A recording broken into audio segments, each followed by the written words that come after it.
This is Dow, a massive industrial conglomerate headquartered in Midland, Michigan. Ranked among the top 500 largest corporations in the United States, it is also one of the world's top 3 chemical manufacturers. It all sounds impressive, but behind that crown lies a permanent stain. A dark chapter that Dow can never erase. It's the company's direct involvement in producing chemical agents for the US military during the war in Vietnam. So how did this chemical giant contribute to the devastation of millions of Vietnamese people?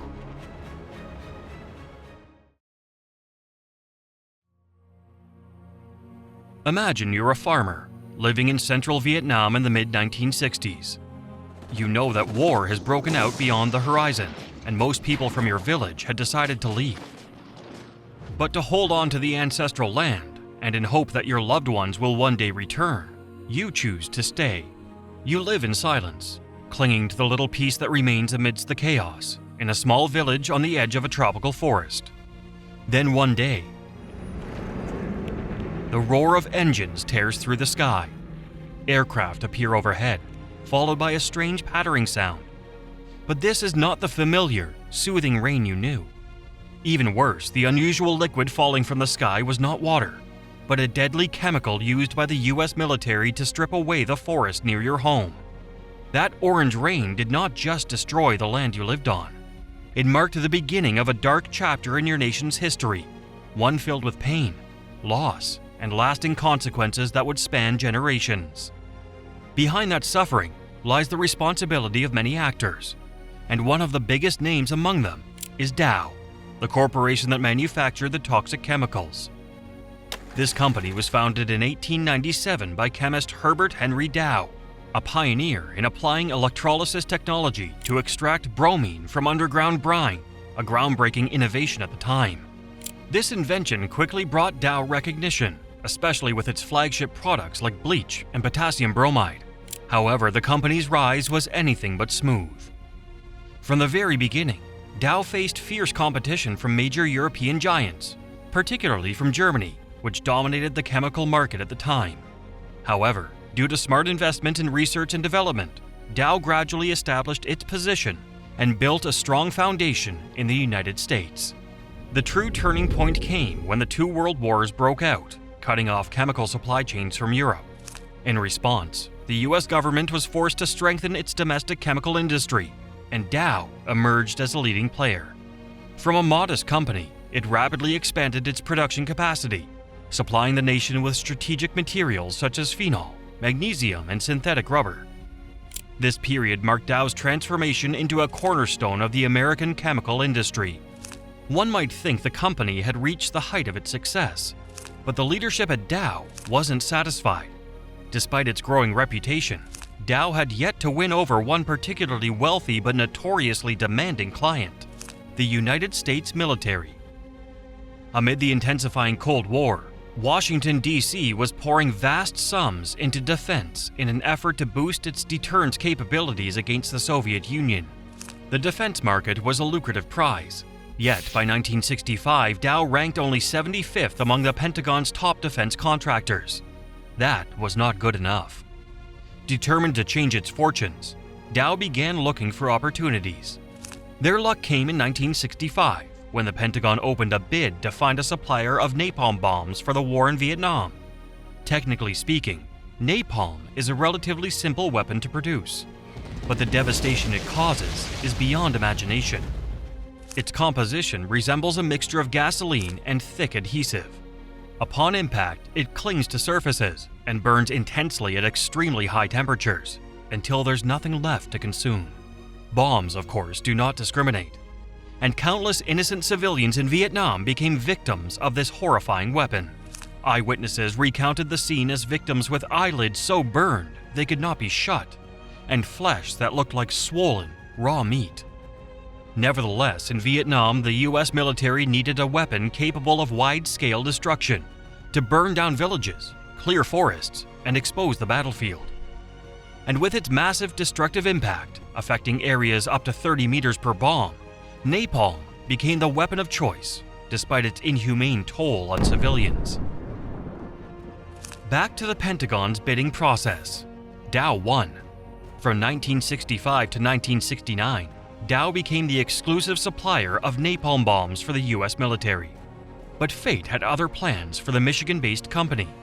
Vietnam was the first war to be broadcast directly into American living rooms. The horrifying images of children burned by napalm, most famously the photo of a naked young girl running from a fiery explosion, shocked the conscience of the world. These images didn't just spark a massive anti-war movement among the American public. They also prompted prominent figures like Dr. Martin Luther King Jr., who had previously been cautious on international issues, to publicly denounce the unjust war in Vietnam. Dow, despite profiting handsomely from its contract with the Pentagon, paid a massive reputational price. Its association with napalm forever linked the company's image to war, suffering, and death, a stain that remains difficult to wash away even to this day.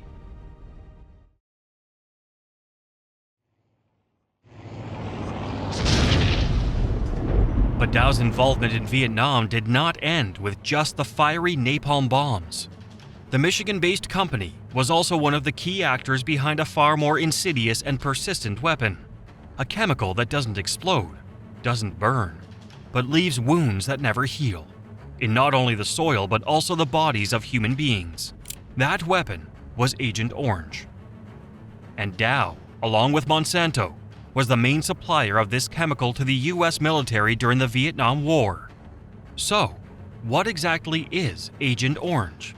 Behind its deceptively colorful name lies a ruthless chemical weapon disguised as herbicide. It was used by the US military as a kind of deadly tool, aimed at stripping the Viet Cong of their battlefield advantage. For the Viet Cong soldiers, the forest is like their fortress, and in American eyes, the tropical jungles of southern Vietnam were not just trees. They were hiding spots, supply routes, and crucial lines of movement for their opponents. Thus, the forest became a silent enemy that had to be annihilated at any cost. From August 1961 to October 1971, the US military sprayed over 100,000 tons of herbicides, more than 63,000 tons of which was Agent Orange. The goal was to defoliate, destroy plants, and expose the thick forest canopies. More than 3 million hectares of forest were affected. The most heavily damaged areas included Tai Ninh, Binh Duong, Binh Phuoc, Dong Nai, Hua Thien Hui, Quang Chi, as well as the D Combat Zone, or Rong Shak Special Zone. But the consequences went far beyond the forests. Agent Orange contained a deadly ingredient, dioxin, one of the most toxic chemical compounds known to humanity.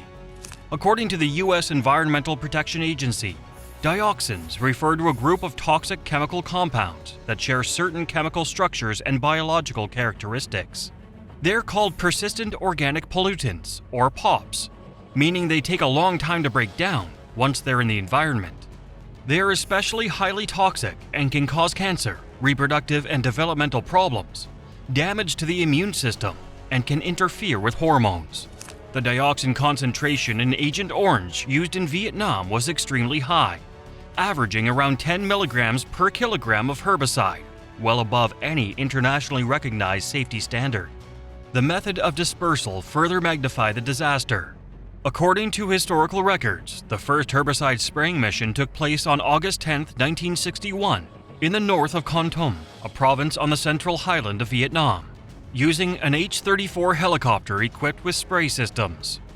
By late November that year, President John F. Kennedy approved the full-scale use of chemical defoliants in southern Vietnam, following a proposal by Secretary of Defense Robert McNamara.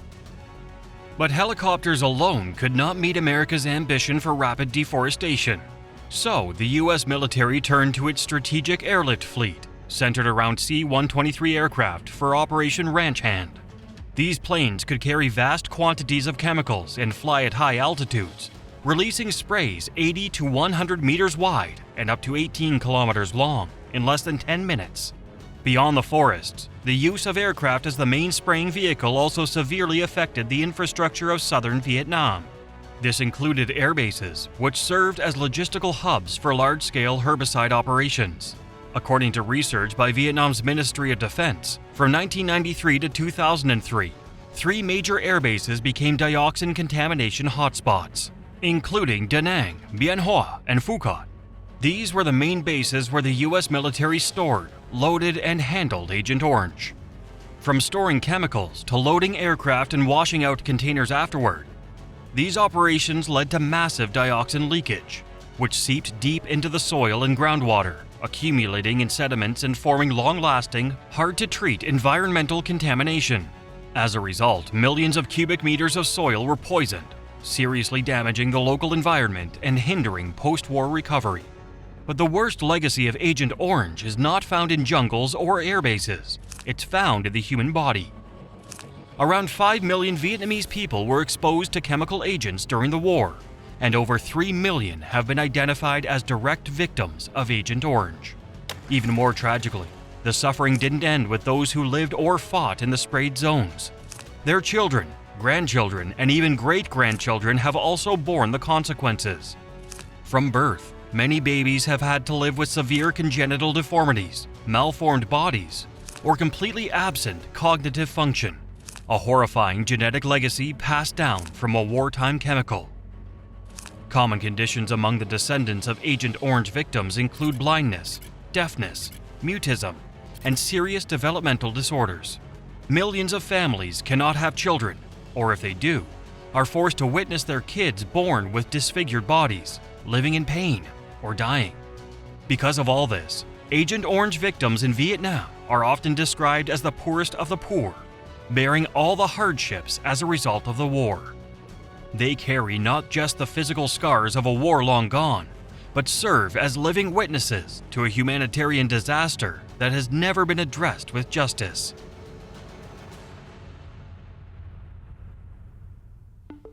Speaking of justice, one cannot overlook the relentless efforts made by Vietnamese victims of Agent Orange in their long journey to reclaim it. In 2004, the Vietnam Association for Victims of Agent Orange Dioxin filed a lawsuit in the U.S. federal court in New York City. This marked one of the first legal attempts by Vietnamese victims to hold American chemical companies accountable for the devastating consequences caused by their products. However, the final verdict did not favor the victims. Judge Jack Weinstein dismissed the case, stating that the plaintiffs' claims lacked legal basis. According to the judge, Agent Orange had not been banned under international law at the time it was used by the United States during the war. He further ruled that the chemical manufacturers could not be held responsible for how the U.S. government deployed their products. Subsequent appeals to the U.S. Court of Appeals failed to reverse this ruling. The final hope, the U.S. Supreme Court, declined to hear the case. Dow, seizing the moment, swiftly distanced itself with a public statement. We also firmly believe that historic wartime issues, including the use of Agent Orange, are appropriately a matter of resolution by the governments of the United States and Vietnam. The U.S. government has committed resources to address this issue, and collaboration between the U.S. and Vietnamese governments continues on a number of fronts. With that, the burden of responsibility was shifted to the White House. But what many may not know is that the U.S. government once opposed this very kind of evasion. Back in 1984, in a similar lawsuit filed by American veterans affected by Agent Orange, the U.S. Department of Justice rejected the chemical company's attempts to shift blame. In response to Dow and other companies claiming they were just following orders, the department stated the manufacturers were motivated by profit, not compulsion or patriotism, and were not exempt from liability. This firm stance not only acknowledged the manufacturer's responsibility for the suffering caused by Agent Orange, but also contributed to a very different outcome in that case. Dow and other defendants agreed to pay a $180 million settlement. However, some legal experts point out that one major factor behind this decision was that the plaintiffs were American. As for the Vietnamese victims, those who have endured generations of silent suffering, justice remains elusive.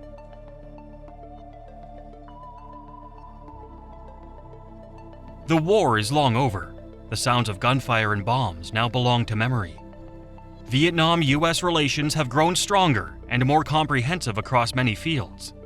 Yet one of the most crucial pillars in this relationship remains the shared effort to address the consequences of war, particularly the severe legacy of Agent Orange. In recent years, a series of large-scale projects have been jointly launched to clean up contamination, assist victims, and improve the living environment. Hundreds of millions of dollars have been allocated by the US government to help Vietnam remediate dioxin-contaminated hotspots. Two of the most contaminated sites, Da Nang and Bien Hoa air bases, are now gradually being detoxified, marking not only environmental progress, but also a deepening of strategic trust between two former adversaries. Alongside cleanup operations, equally important humanitarian efforts are being pursued, including projects to improve the quality of life for Agent Orange victims. Tens of thousands of victims have received medical screenings, medicines, physical rehabilitation, and access to community healthcare services.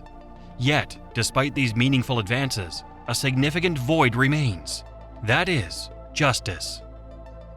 The chemical manufacturers, especially the corporations that supplied Agent Orange to the US military, have yet to be held accountable. Reconciliation is essential for both nations to move on. However, a just and sustainable future cannot be built if justice continues to be delayed. Justice may arrive late, but it must never be forgotten, and it will surely never be absent. The day will come when Dow, along with the chemical corporations that aided in the production and supply of Agent Orange to the US military during the Vietnam War, must face judgment, not only in a court of law, but in the conscience of humanity.